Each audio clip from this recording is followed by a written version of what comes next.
If you make an outstanding product that wows people from the moment they get the package and they open it to the moment they use it the first time, and they're so thrilled, you have a much higher threshold, a much higher likelihood that someone's going to want to shout that from the rooftops, whether that's on Amazon review or on social media. 70% of all prospective clients, plus or minus 10%, ask the following questions when they come to us at Avenue 7. And the first thing they ask is, how do you grow my business? And I also want you to get me more reviews. And so, of course, I wince whenever that question comes, especially when they, the brand, are probably looking at some of their nastiest competitors on Amazon, just launched a new product with 900 reviews after 30 days with only 100 orders. Do the math, it doesn't work. So what do? The FTC most recently is considering new rules regarding fake online reviews. The new leadership, the new administration is dead serious about fake reviews, among other things. So on today's episode, we're going to talk about this and unpack this a little more. I'm Jason Boyce, host of the Day 2 podcast, and I'm joined by Shannon Roddy. Shannon, what is cooking? Not a lot. We both got haircuts. We're both healthy. Finally got a haircut. I was a little shaggy in the last episode for those of you who watch on YouTube. Yeah, but excited to be back. I've been out for the last couple of weeks and really excited to do a deep dive on product reviews. I mean, the heart and soul of Amazon, the heartbeat, is almost product reviews. I mean, I really feel like it is. And product reviews carry such a strong social proof. But I think there's a lot of misconceptions, Jason. I really do. I think that sellers interpret reviews incorrectly. I think that sellers get lured into business practices to get more reviews, thinking that they align with Amazon terms of service when they don't.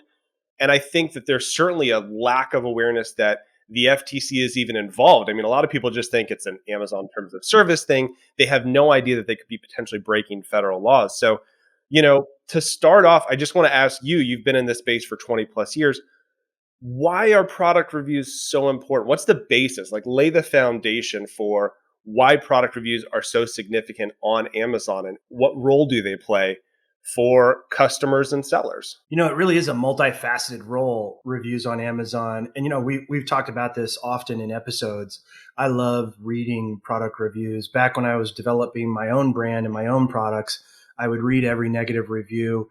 It's that social proof that you're talking about. It's real feedback. In some ways, it's the new focus group from people who actually use their own credit card to buy something that they wanted to solve a problem or meet a need in their life. And so they're incredibly valuable. They're also incredibly valuable for folks who are looking to buy a product, but I think they get degraded when you lose trust. The Amazon algorithm famously calculates product ratings and reviews. Whether that's still true or not, well, yeah, we know it's still true. Also, it's very helpful for someone who's looking to buy a new product to see what other people think about this product, to see if their concerns are your concerns. But what's happened is, because the algorithm depends partially, first and foremost, it's clicks and sales, but I think reviews does play a sizable part in all of the elements related to Amazon ranking, organic search, placement, among all the different pages on the Amazon.com platform. But because of that, people are like, look, I'm going to game this system. If I can just buy some reviews, or I could just get 5-star reviews, or I could just get enough reviews to negate the 3 1-star reviews I had, I'm going to do great on Amazon. I think people sometimes lose focus on the fundamentals, right? When I played basketball in high school, my coach was fundamentals. They lose sight of the fundamentals and they think they can do tricks, do the easy path and the quick path, and then they get themselves into trouble. And then, organizations like the FTC see this problem mushroom cloud and balloon, and they have to do something about it. Yeah, I mean, there's two things that I want to break down. One is the difference between product reviews and product ratings. So this is something that Amazon released in the last couple of years. It used to be that Amazon only did reviews. And initially they launched as a platform where anybody could leave a product review. They didn't want to limit the reviews to only Amazon customers. They wanted to open it up because they knew if they could gain more social proof from more customers, even if they had not purchased that product on Amazon, it would ultimately help Amazon. There's some downsides to that. Now all of a sudden you have what are called verified versus unverified purchase reviews, right? Did the customer actually buy the product on Amazon, or did they just, there's an Amazon customer who happened to buy that product elsewhere and leave a review on Amazon? And that opens up some issues with accountability and trust, right? If they didn't buy the product on Amazon, do we know they actually bought it somewhere else? and how much is that factored in. We know it factors into the weight of that product review. I hate that they do that, by the way. Amazon, if you're listening, don't allow non-verifiable purchased reviews. Don't do it. Stop. It's a waste. It's not necessary. It's dumb. And it's just opening up for more fraud. Sorry to interrupt, Shannon. Go ahead. No, I think you're right. I think at this point, go back 20 years, I think it made sense. It allowed people for a new platform at that time and for new products to leave those reviews on Amazon. Now, because of the way the system is set up, I don't think it makes sense anymore. I agree 100%. But as Amazon wanted more reviews and more ratings, they knew that that's how the system was played. What's the difference between a review and a rating according to Amazon? Yeah, so Amazon had traditionally allowed reviews, which is you had to put in a title, you'd select your star rating, and then you'd have to put in some kind of commentary, right? The review. Amazon released a thing called ratings, which meant you only had to put in the star rating and you could leave everything else blank. We know that inherently people are lazy, want to do the least amount of work, and so the number of ratings has significantly gone up. Well, the number of reviews has probably dropped a little bit because people don't have to actually write anything. So it's created sort of an artificial sense of inflated reviews. But the rating system, I think, is valuable and helpful. It allows customers who don't have a lot of time and energy, hey, I like that product, 4 stars, walk away. I don't have to write anything. But that has significantly increased the number of product reviews and ratings over the last couple of years since they launched it. But I think, from a fundamental standpoint, it goes back, like you said, to the basics, which is, number one, you have to have a good product. And number two, you have to accurately describe to customers what your product is, what it does, and how it works. Those basic fundamentals is, in fact, still today the best way to get positive product reviews. You're absolutely right. If you're going to launch a new product on Amazon and you have your registered trademark, which we highly encourage, and you get brand registry, which we highly encourage, and you're making a unique, defensible product and launching it, Amazon has a program called Vine. We can talk about how I'm disappointed that Amazon now charges you to do Vine for you to give away your product to its Amazon customers.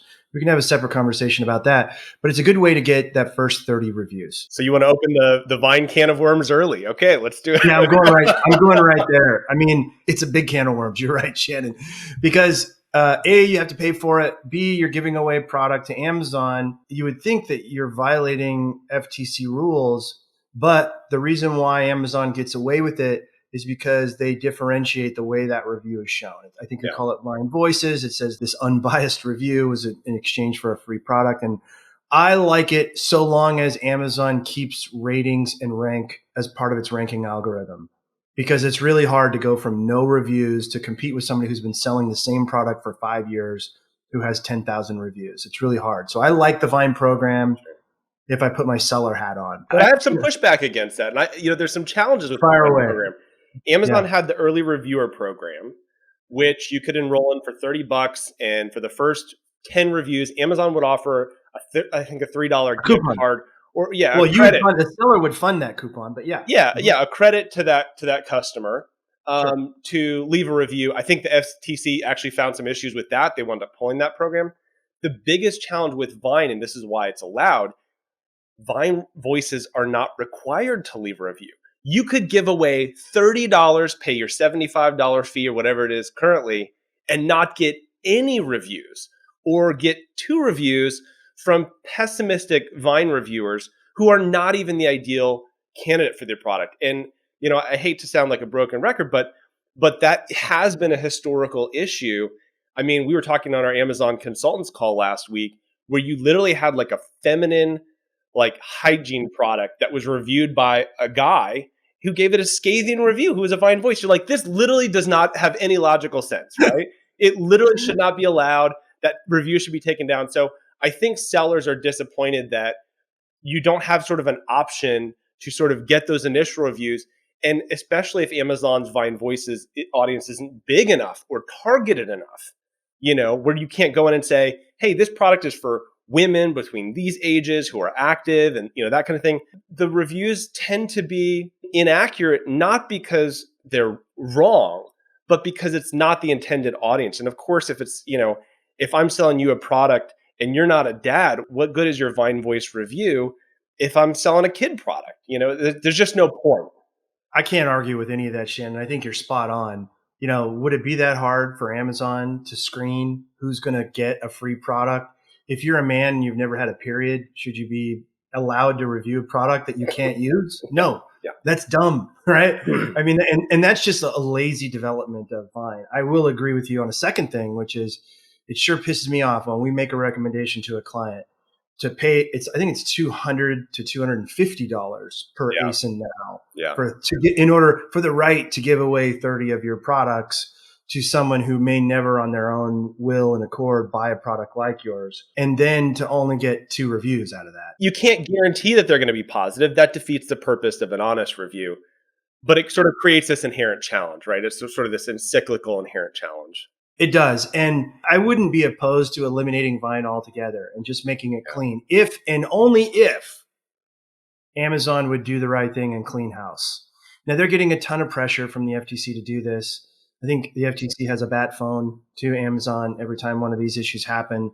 I don't think Amazon's doing this on their own accord out of the goodness of their own heart. I think they're being pressured by federal agencies to take action with reviews, among many other things. It's simple math. I mean, Shannon, you shared with me great information from Ecom Engine about how many products out of 100 units sold or 100 orders sold actually get a rating or a review. Can you share that information? And then I want to come on the end of that. Absolutely. So our friends over at Ecom Engine, who have a great tool called Feedback 5, shared this information. They just pulled their own seller information from people who use their tool. So what they found auditing their system was average ratings. So again, that's just clicking the star rating for every 100 orders was about 12.5.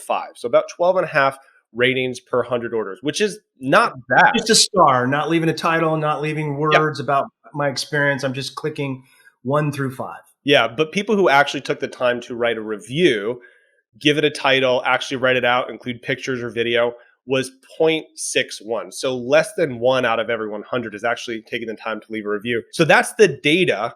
And I think sometimes, people go, I got 50 orders, I haven't gotten any reviews. And you're like, well, according to the data, it's not entirely unheard of. But what are some of your thoughts in terms of hearing those stats and how you then interpret them? Well, I mean, I think they sound right. I always had in the back of my head, and I think I heard this from Seller Labs years ago, that about 1 in 100 will get a review. Yeah. If you click and ask for a review, you can go from 1 to 4.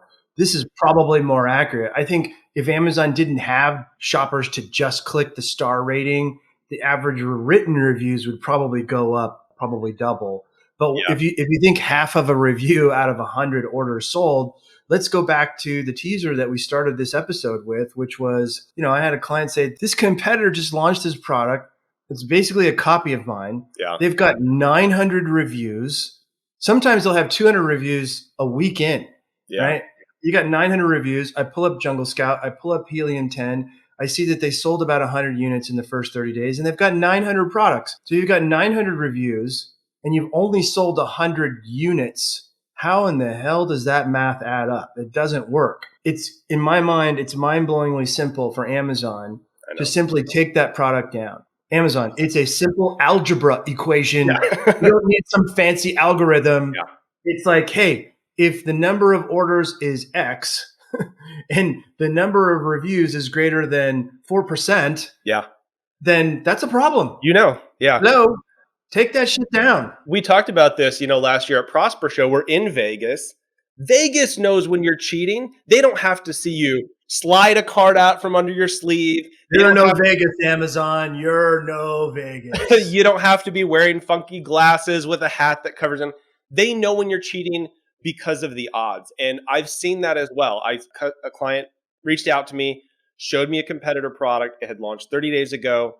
Jungle Scout estimated 30 sales in those 30 days. It had 30 5-star verified purchase reviews. And I thought, how in the world is Amazon not flagging that? And this is the flip side of it, Jason, that's so frustrating is one of the clients that I worked with last year, her cousin reviewed her product on Amazon. Now, her cousin actually uses her product, didn't buy it on Amazon. One relative reviewed her product. She got sent a review violation notice in Seller Central for a single relative leaving a product review. And I just thought, something doesn't add up here, where you have companies that are, mass review manipulation at scale, and somebody else who has a relative who happened to leave a review because they like the product, and it gets flagged as a review violation. Something's amiss, right? Something's not adding up if that's the system.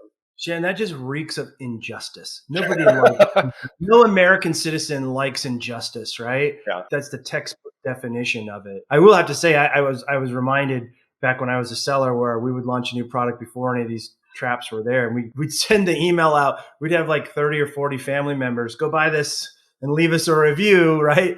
And I remember being sad the day that the reviews weren't allowed. And our family members kept sending these auto emails from Amazon saying you weren't allowed to leave the review because they had somehow tracked that, we had sent them a product gift or something from our own personal accounts and our business accounts. Anyway, I mean, they've done a decent job, but I think it's easy to say that they have the information. Yeah.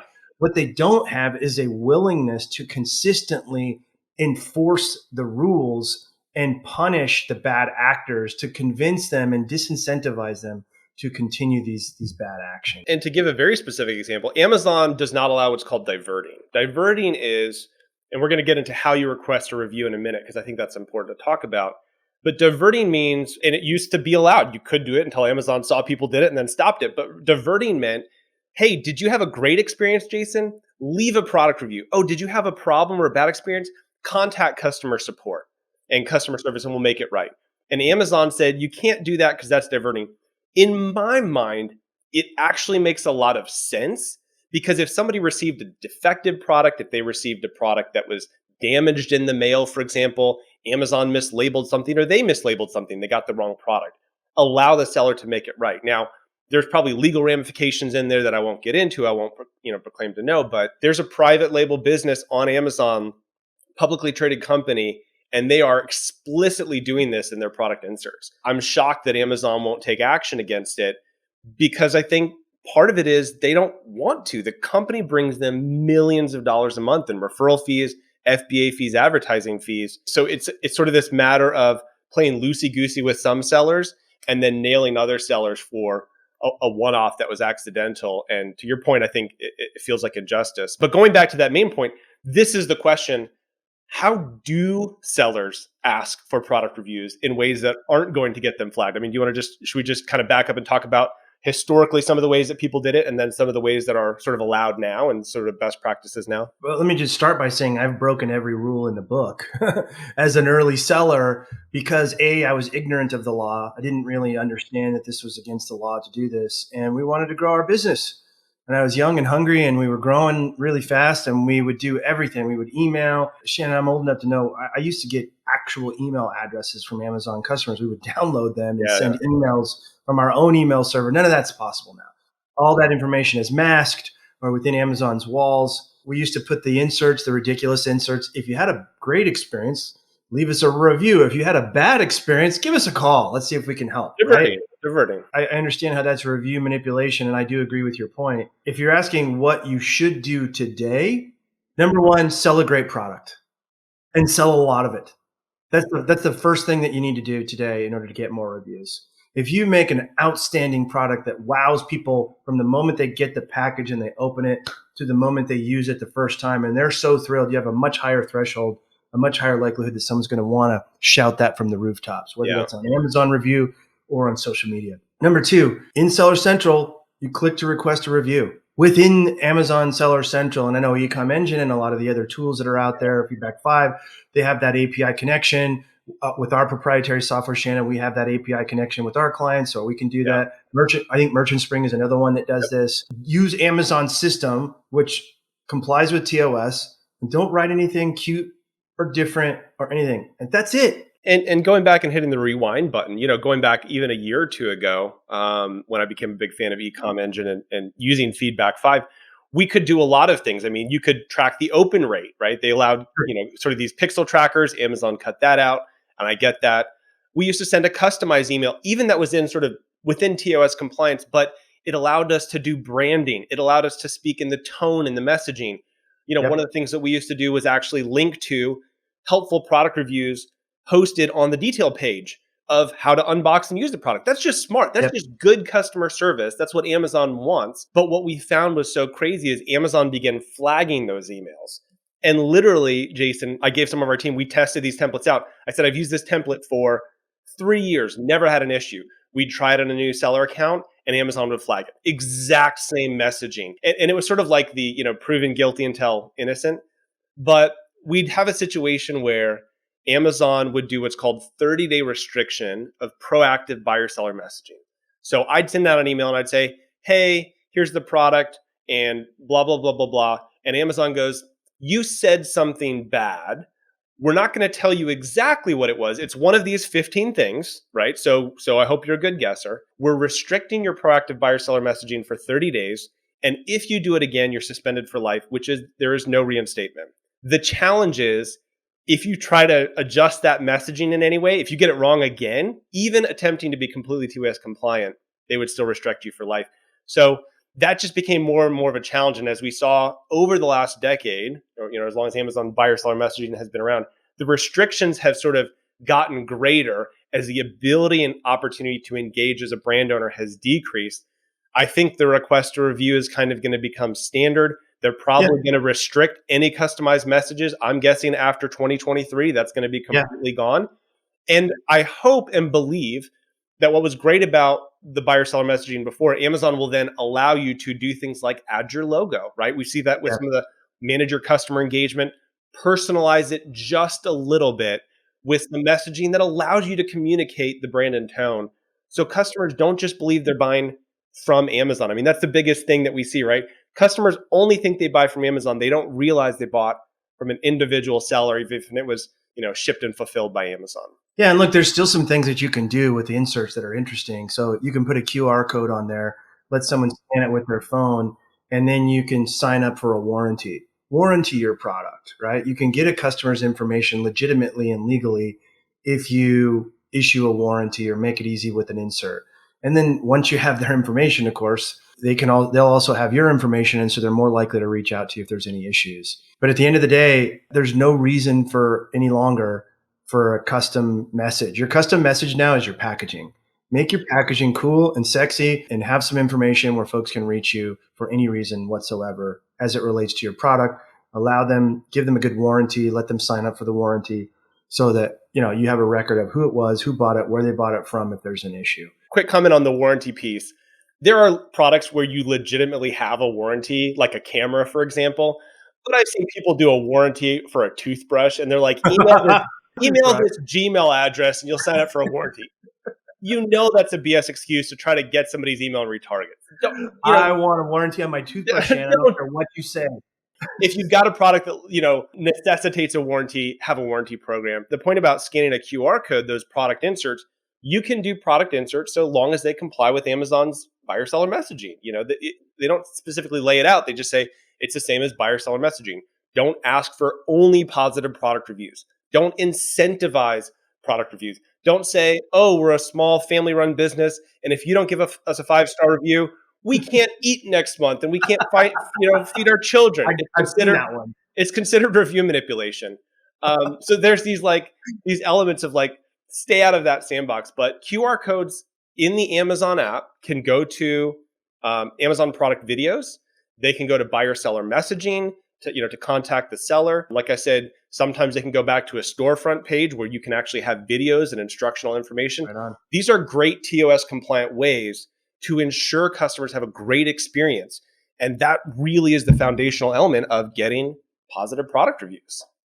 Shannon, I want to go back to something you said where here is an example of Amazon calling you guilty and forcing you to prove your innocence. Because I don't know if you had a chance to see our previous episode 22, where I go step by step through some of Andy Jassy's comments about the new antitrust bill. It's always so rich to me when Andy Jassy says, well, why would we be held accountable? The FTC, which by the way is not accurate, but he said the FTC could prove us guilty and then the burden would be on us to prove our innocence. It just grates on me every time I hear him make a statement like that publicly, because he's done that to hundreds of thousands, probably millions of sellers at this point over the last 20 years with the platform. And, one of the things that he says in that interview too is he complains about Lena Khan, the head of the FTC, who he claims made her career trying to break up, doing a paper to break up Amazon. I don't think that's very fair, but she did write a very influential paper about making the case that Amazon is a monopoly. And now she's the head of the FTC. Speaking of the FTC, about 5 or 6 days ago, the FTC came out and is requesting comments from the public about a potential new rule change as it relates to reviews. So they're looking at things such as using fake reviews, suppressing negative reviews, paying for positive reviews, deceptive and manipulated reviews and endorsements cheat customers looking for real feedback on a product or service, and undercut honest businesses. And ultimately, that's what you're saying so far through this episode, Shannon. You're saying, hey, be an honest business person, make a good product, wow your customer, and you will be rewarded. Stop trying to cheat the system by doing dumb stuff. Some of the things that they're looking to write a rule about are fake reviews, review reuse. So you've seen this one, right? Where, someone had an old product that's been sunset and it was a mattress, and it had 5-star reviews, and now they're launching that with a chair. And you go and you read the reviews and you go, boy, was really easy to sleep on. And you're like, wait a minute, it was easy to sleep on a chair? That doesn't make sense. That's an example of now it's a blender. Yeah, right, exactly. You can't pay for reviews. You can't have insiders like your cousin, your mom, whatever. They can't do a review. Amazon's got a pretty good system for blocking that now. You can't do review suppression. So on your own website, on your own e-commerce website, if you're allowing reviews to come in and you're screening out the 1 stars and only accepting the 5 stars, they're looking to make that much more painful for folks who are violating that one. Interesting. Fake review websites. I know Amazon has sued a couple of these folks on Facebook. A couple thousand, 10,000 1 or 2. Yeah, you're right. I think you're right. I think it was 10,000. And then also they want to prevent you from buying followers so that it looks like more people are interested in supporting, your brand. There's a commission, the FTC, in order to open up things for public or to vote on things or to approve things, whether that's a merger or otherwise. There's 4 members of the commission. As early as 6 or 7 months ago, the head of the FTC, Lena Khan, had 2 Republicans and 2 Democrats. She now has 3 Democrats and 1 Republican. Not surprising, the vote to pass this and open it up for public discussion about a new rule was 3 yeses and 1 no. And guess who the no was? It was a Republican. And so the Republican, in their defense, said that the existing rules are enough, that we don't need to create another rule. We should spend more time on enforcement and less time on creating more rules. So I think that's an honest statement and an honest response, but very interesting to see all the things that are happening with the FTC. I have 2 thoughts that came up as you were talking last. The first one is I think sometimes sellers overestimate the need and importance for review. And I'll give you an example. People see their competitor that have 1,000 reviews, and their assumption is, I need to have 1,001. Not so. And I think, again, yes, product reviews plays into customers' purchase decision. It plays in Amazon organic rank. It plays in click-through rate. It plays in all of these different areas through the customer purchase funnel. However, in my experience, I've seen that the product rating is far more important than the number of reviews. So, for example, I would rather buy a product that has 17 reviews with a 4.5 or 5-star rating than a product that has 1,000 reviews with a 3.5-star rating. Because even if I'm paying more for it, because I feel like I'm going to get a better product. That's why the FTC is trying to do this. That's why they're trying to say, hey, this has to be reliable because otherwise people are getting duped. There's sort of an assumption of an overvaluation of the number of product ratings and reviews that companies and sellers need to have. We have a client who's currently #1 bestseller in their category. They have 20 product reviews and ratings. Now they're #1 bestseller in their category, thanks to Avenue 7, Shannon. Just that's a little shameless plug for Av 7. Last month, they only had 14. And so again, there's sort of this misassumption that to be a #1 bestseller, you have to have hundreds and thousands of reviews.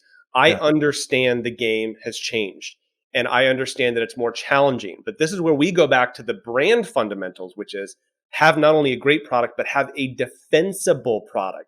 Have a product that has a unique value proposition and be able to defend that value proposition, even if somebody else has a lower price product with more product reviews, because if customers believe that your product can solve their problem better, they're more likely to consider purchasing your product. And so again, just a little context, because I feel like sometimes sellers kind of get all wacky in the head with this and get confused about how important it is. Yes, it's important, but it may not be as important as some of these other fundamental things, because yes, if you have an indefensible product that's just like everybody else's and the game comes down to nothing but product reviews, yeah, I get it. But we say this all the time: price high and justify. You get a better product, you show it through the listing, and you back it up with the customer service and everything else that goes along with that. You can charge more and you can sell a great product with fewer product reviews than all of your competitors. Here, here. I second the motion, Shannon. Well said. There you go. Just going back to the FTC momentarily, just so you guys know that the FTC is not messing around, here's some recent actions they've taken. In August of this year, 2022, the FTC charged rental listing platform Roomster and its owners with duping customers seeking affordable housing by paying for fake reviews. Now, I think it was a six-figure number. For a small business, a six-figure fine from the FTC is painful. You could probably double that amount for the lawyers that you need to defend yourself.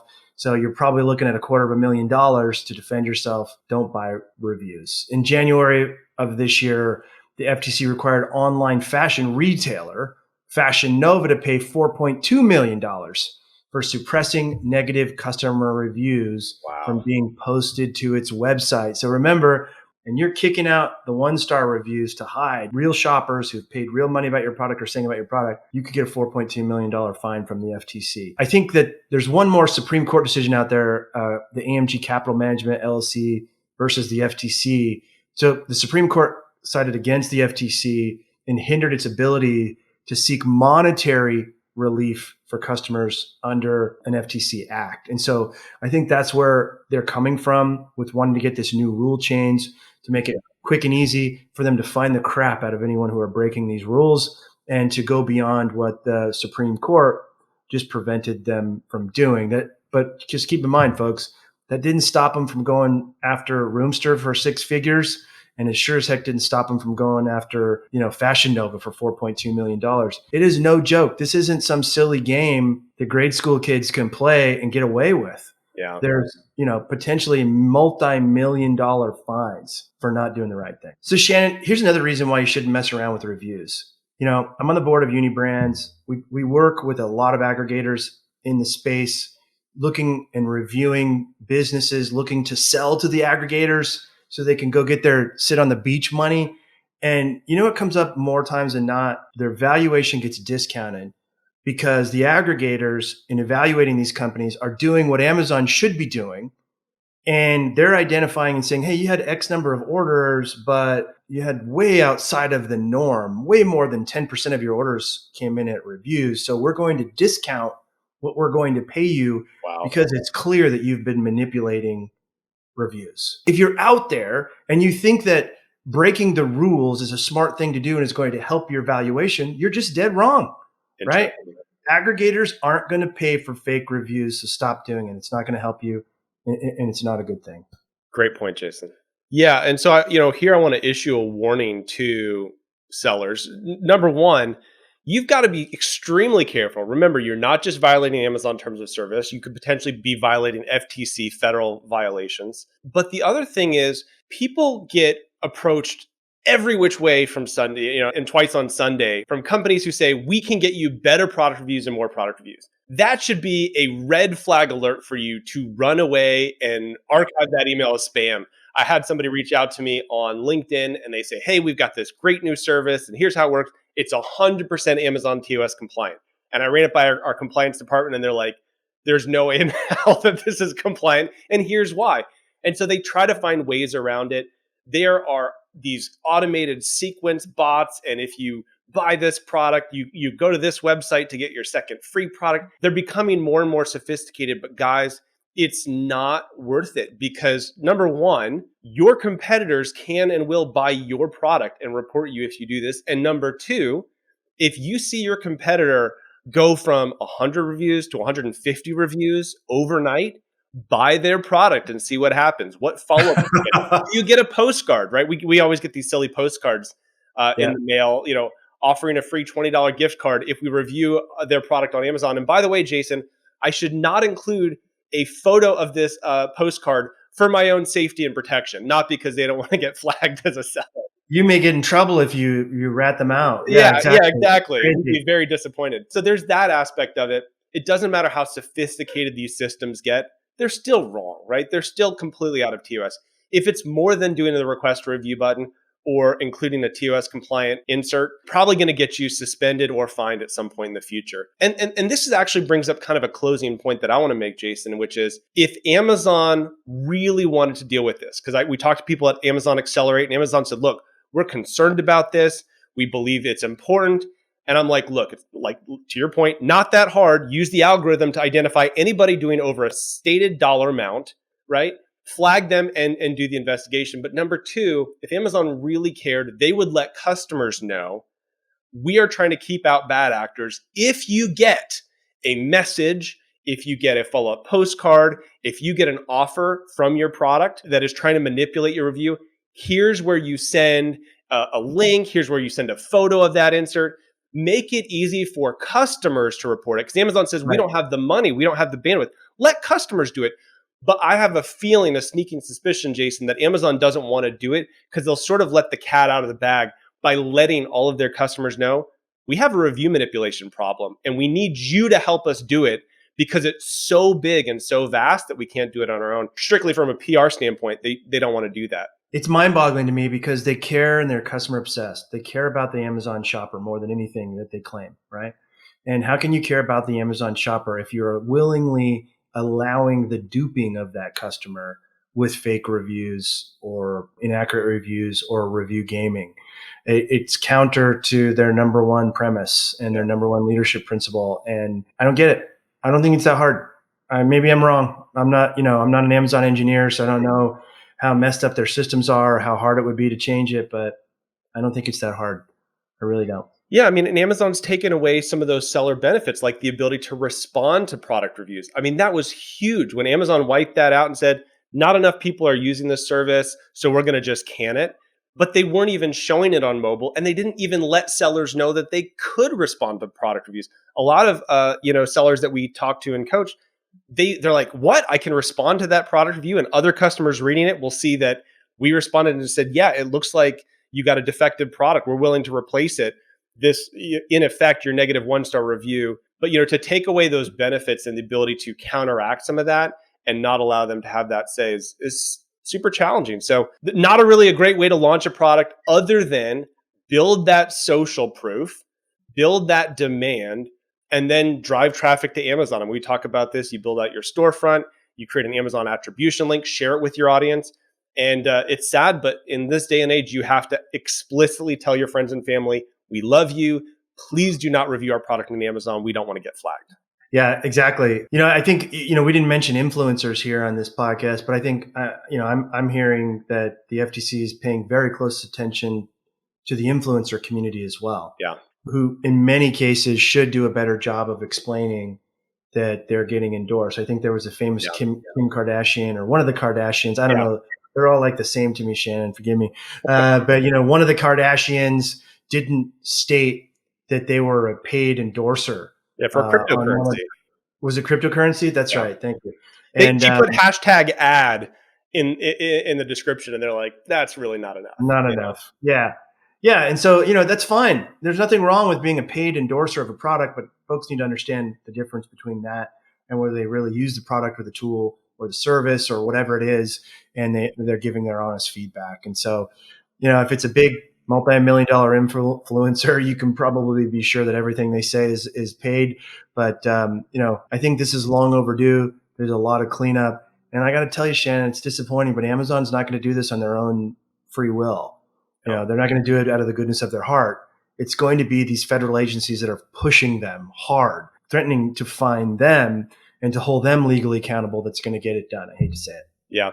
You bring up a great point about influencers, because even though an influencer obviously should and needs to state that they were paid for, to endorse a product, there is a huge benefit, and I actually see it as sort of the future of Amazon for launching a new product, is leveraging those types of influencers, even if they're paid or if they just love your product, and driving their initial followers to your product listing on Amazon. And it's okay for them to ask their followers to say, hey, if you happen to buy this product on Amazon, please leave an honest review. That's okay. That's allowed, as long as you're not asking, like I said, for only positive product reviews. But what you're doing there, Jason, is you are borrowing the social proof from the influencer and applying that to Amazon until Amazon builds up its own value of social proof through product reviews. And so I honestly believe that that's the future of product launches. I've thought that for the last couple of years, and I think video influencers in particular, doing it right, even if it's paid, but doing it right, doing it honestly, is going to be the best way for brands to launch new products and be able to get ahead and not have to start cold, because we both know driving ads to a cold product with 0 reviews is pretty much like a death trap. It's painful. Yeah, it's painful to do that. Again, there's honest ways to get product reviews. I know you probably mentioned this, but go to day2podcast.com, download our checklist. We've got links and resources and kind of all the things that you need to do to help launch in the correct way. But why don't you give us a quick episode wrap up? Sure. Folks, in the final analysis, the best way to get legal, authentic reviews is to sell more great product and then ask for a review, an honest review. The stakes are getting higher, and violating Amazon TOS, or even worse, FTC rules, is perilous and should not be done. Yes, it's frustrating when Amazon is inconsistent with its enforcement. #Amazon do better. But the FTC is pushing Amazon to do more, and doing dumb, bad stuff with reviews is just not a good idea. Thanks for listening. If you're ready to start growing and protecting your brand on Amazon with a team of experienced Amazon operators, you can visit us at day2podcast.com. That's day2podcast.com, where you can download the Amazon seller checklist with 1,550 million things that you must do to ensure you succeed on Amazon, as well as book a discovery call with the famous Mr. Shannon Roddy to learn more about our services and how we can help you grow the right way, not the illegal way. Lastly, if you know of anyone else who would gain value from this podcast, please share it with them to help them on their selling journey. Thank you for listening, and happy selling.